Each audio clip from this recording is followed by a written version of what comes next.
नमस्कार, मैं SK Singh, yes nine Bharat news channel में आप सभी का स्वागत है। हमारे साथ कर्नल विपिन कुमार शुक्ला जी मौजूद हैं, जिन्होंने एक कैंप का आयोजन किया है, जिसमें दिव्यांगों को लाभ दिलाने के लिए, कृत्रिम अंग प्रदान करने के लिए, उन्हें चिकित्सा सुविधा उपलब्ध कराने के लिए एक कैंप का आयोजन किया गया है, जिसके संबंध में हम इनसे बातचीत करेंगे। महोदय, आपका स्वागत है। धन्यवाद एसके सिंह जी। धन्यवाद आपका और S9 चैनल का। सर, आपने कैंप का आयोजन किया है। आज देखा जा रहा है भौतिकवादी युग में लोग पैसों को अपने निजी प्रयोग में लगाते हैं, चकाचौंध की दुनिया में लगाते हैं। आप समाज सेवा में क्यों लगा रहे हैं? किससे प्रेरणा लेकर के ऐसा काम कर रहे हैं आप?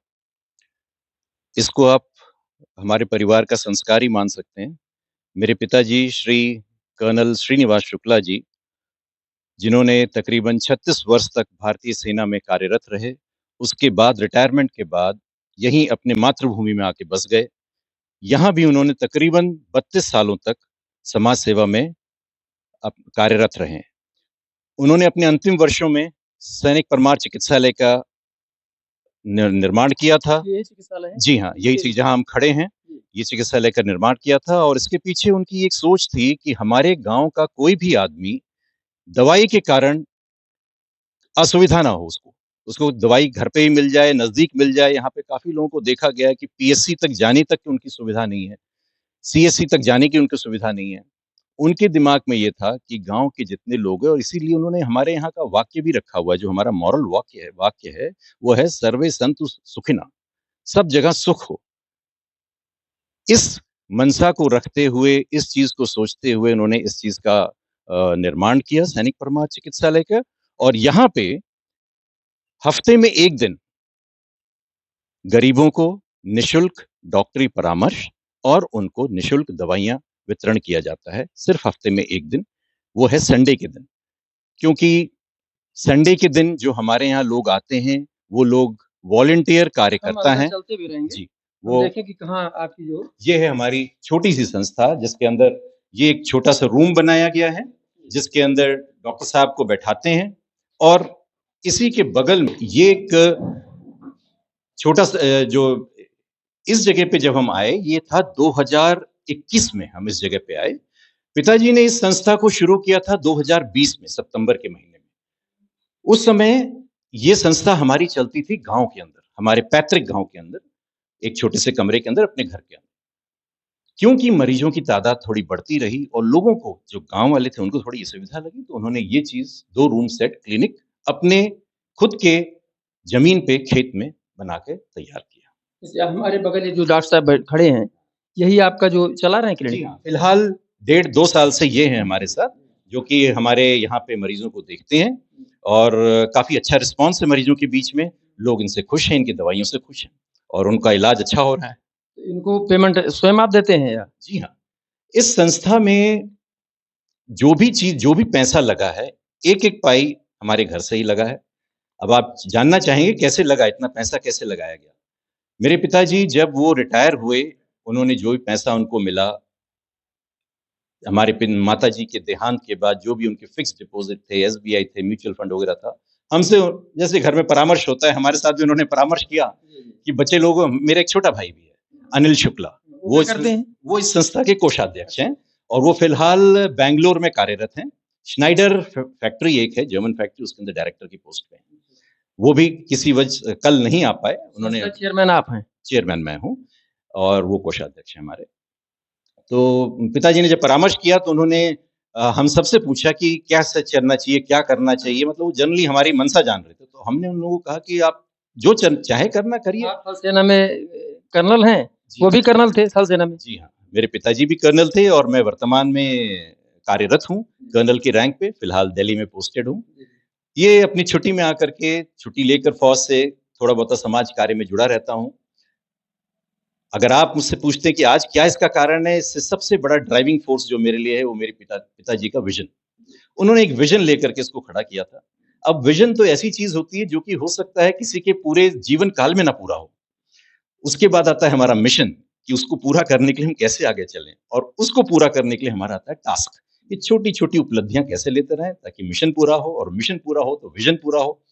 वो एक तो उनकी ये सोच थी। तो हम लोगों ने उनसे ये कहा था कि आप जैसा चाहें, जैसा उचित समझें वैसा करिए।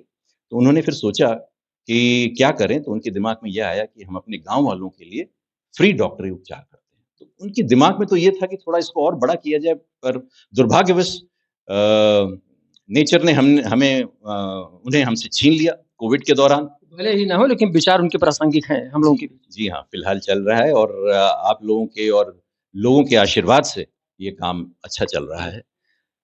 इसको हम और बढ़ाना चाहते हैं आगे, देखते हैं किस तरह से कर सकते हैं। और तो आप पैसे की जो बात कर रहे थे, तो जो उनका जो भी पैसा था, अनफॉर्चुनेटली ये सब डिस्कशन के 1 साल के भीतर ही हमने उनको खो दिया कोविड के कारण। तो मैंने और मेरे भाई ने डिसाइड किया कि हमने जो भी उन्होंने अपना पूंजी रखी थी, उसका एक हम ट्रस्ट बना देते हैं। तो उनका जो भी ट्रस्ट पैसा, कब बना? ये ट्रस्ट तो बना तो उन्हीं के टाइम था, पर उनका पैसा जो था वो हमने इस ट्रस्ट पे ट्रांसफर कर दिया। 2021 फरवरी में ट्रस्ट बना था उनके रहते-रहते। जब गाँव में हमारे यहाँ भीड़ ज़्यादा बढ़ने लगी, तो लोगों को थोड़ा असुविधा हुई गाँव वालों की कि भाई मरीज़ आते हैं, लोगों को ना फैल जाए। तो हमने जब वो इस तरफ आए, तो जिस जगह आप खड़े हैं, ये कमरा मात्र 54 दिन में बना के उन्होंने तैयार कराया था। कोविड दरमियान। कोविड के दरमियान। कोविड दौरान। जनवरी 2021 से शुरू किया था, फरवरी 14 तारीख तक खत्म करके तैयार कर दिया था, ये पूरा घर बना करके।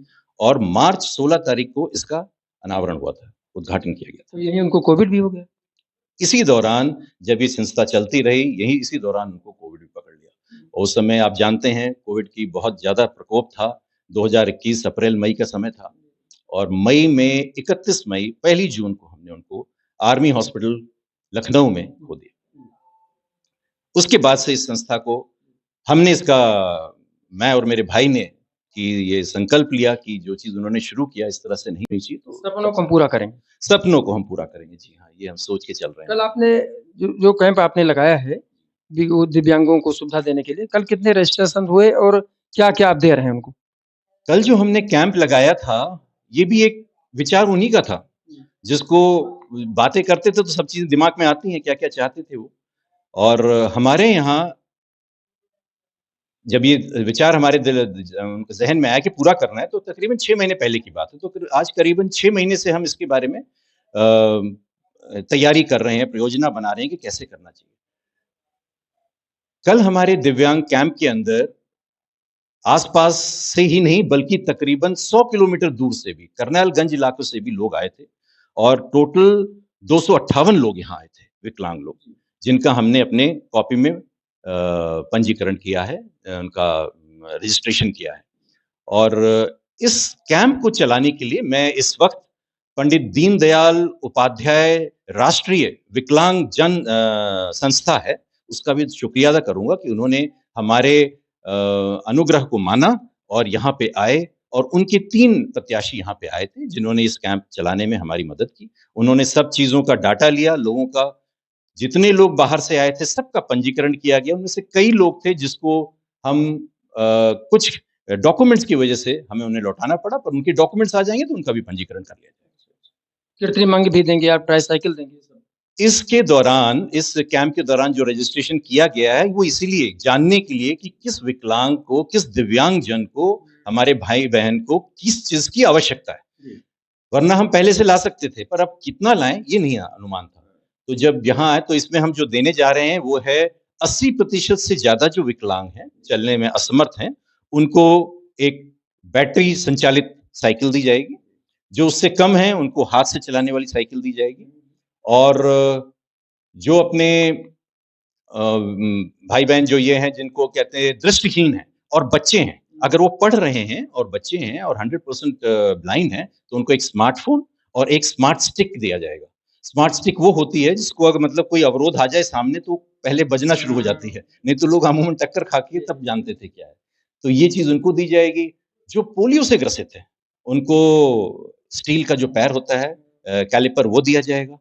तो और कल हमारे संस्था में बहुत सारे ऐसे लोग आए थे और ज़्यादा से ज़्यादा वो लोग हैं जिनको हम बैटरी साइकिल देने की कोशिश कर रहे हैं। आप तो सेना में हैं, सैनिक अब से बहुत बड़े पद पर हैं, कर्नल पद पर हैं। एक सामान्य सैनिक भी देश की सुरक्षा के लिए सब कुछ करता है। तो सुरक्षा के आप जो है, देश की सीमा की सुरक्षा भी करते हैं और यहाँ भी लोगों को सुरक्षित रखने के लिए काम करते हैं। सेवा वहाँ पे भी है, सेवा यहाँ पे भी है। अब अगर सेवा आपके ज़हन में है, तो आप जहाँ जाएँगे सेवा ही देखेंगे। इसी को मैं कहता हूँ संस्कार हैं। मेरे पिताजी कर्नल रिटायर हुए फ़ौज से।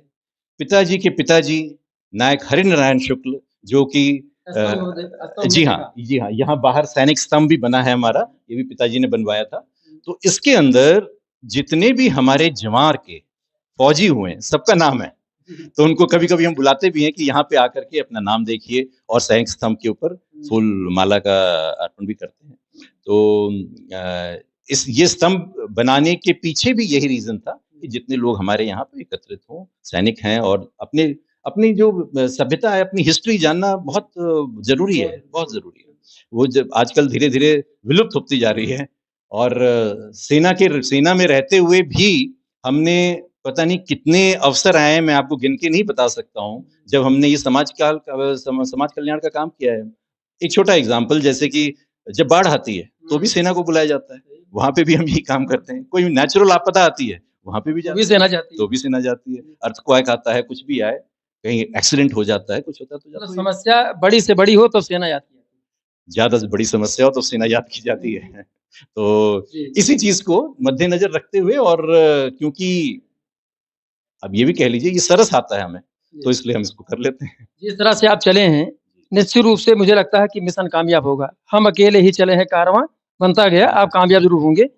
आपके साथ बातचीत करते हुए, कर्नल साहब से बातचीत करते हुए हमें लग रहा है, वो लाइन याद आती है कि कौन कहता है कि आसमां में सुराग नहीं हो सकता, एक पत्थर तबीयत से दूछालो यारो। कर्नल साहब ने जो विज़न बनाया है, जो कार्य किया है, जो गोल बना के चल रहे हैं, निश्चित रूप से इनके जो कार्य हैं, उसको देखते लग रहा है कि मेरे लक्ष्य को हासिल करने में निश्चित रूप से 100% सफल होंगे। ब्यूरो रिपोर्ट, जश्न भारत।